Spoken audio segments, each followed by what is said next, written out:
believe that quantum computers will be the next revolution in computing technology.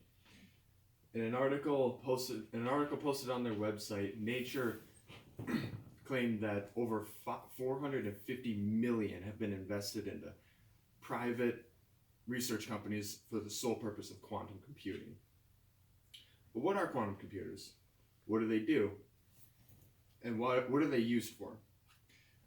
I've done quite a bit of research into these questions, and I'm here to share what I've learned. So how do they work? First, let's start off with the current classical computers. Classical computers use bits, which are transistors that can either be read as a 1 or a 0. Quantum computers, on the other hand, use qubits, which can also be read as a 1 or a 0, but they can also utilize the quantum properties of superposition and entanglement. So what are these properties? Well, let's start with superposition. Like I just said, qubits can be read as a 1 or a 0. However, they can also be read in a state that isn't exclusively 1 or 0, but instead a mixture of both. This is superposition. And utilizing this, they can essentially store 2 bits worth of information with every qubit. The problem with quantum position, however, or quantum superposition, is whenever you try to read a qubit that's in this state, it collapses. This happens because it's impossible to read the qubit without disturbing it. In fact, these particles are so sensitive to any disturbance that they need to be intensely isolated and cooled down to near absolute 0.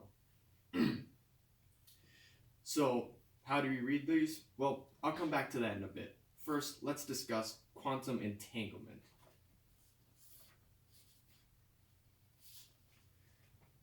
Quantum entanglement happens whenever 2 quantum particles interact with each other.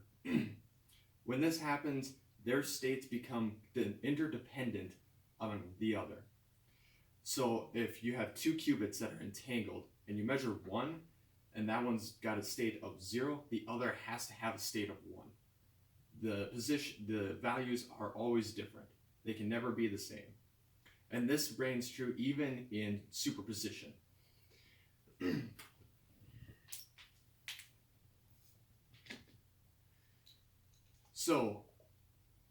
So why is superposition and quantum entanglement important? Well, the way that these two work together is that allows it so for every qubit that you add to a quantum computer, you essentially double the processing power. So if you have a 2 qubit system, you can basically process 4 classical bits worth of data. If you have a 3 qubit system, you can process 8 classical bits. 4 qubits, 16 classical bits. 5 qubits, 32 classical bits, and on and on and on. This is exponential growth.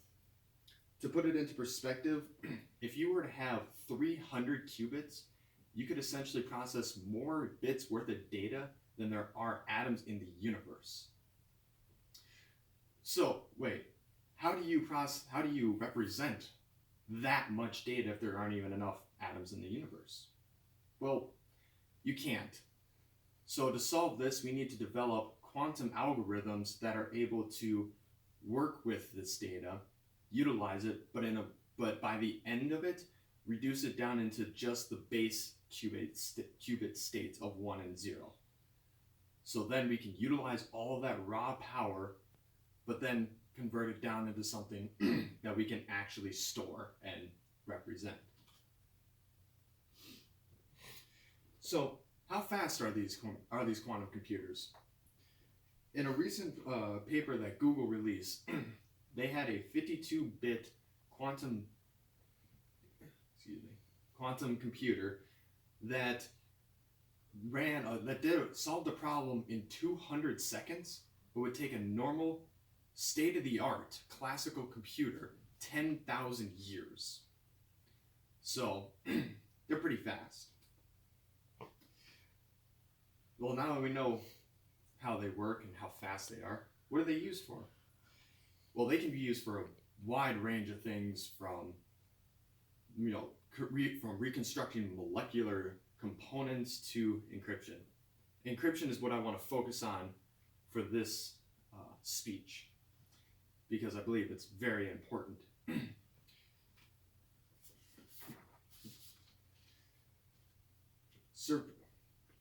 Most of online encryption is done via RSA. Now, RSA is just a algorithm that encrypts your data behind a key. Without this key, you can't possibly read the encrypted data, and to break this key would take a classical computer millions of years. However, Professor Sir Peter Knight of the Quantum Metrology Institute at NPL says that if you had that in theory, a quantum computer could break this key in a matter of minutes.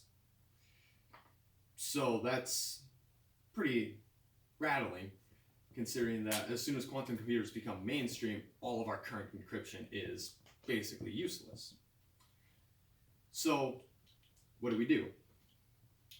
Well, fortunately, we have already started developing quantum proof algorithms that are that can't be broken by quantum computers. And when quantum computers become mainstream, we will also be able to utilize the quantum properties to come up with even other more advanced quantum security measures. So it's not all bad. So I talked about how quantum computers use superposition and entanglement to combine qubits and gain exponential growth in processing power. I talked about some of the security problems and solutions that they have. And I hope now you understand why quantum computers are such a huge deal and why you should be paying attention to them. Thank you.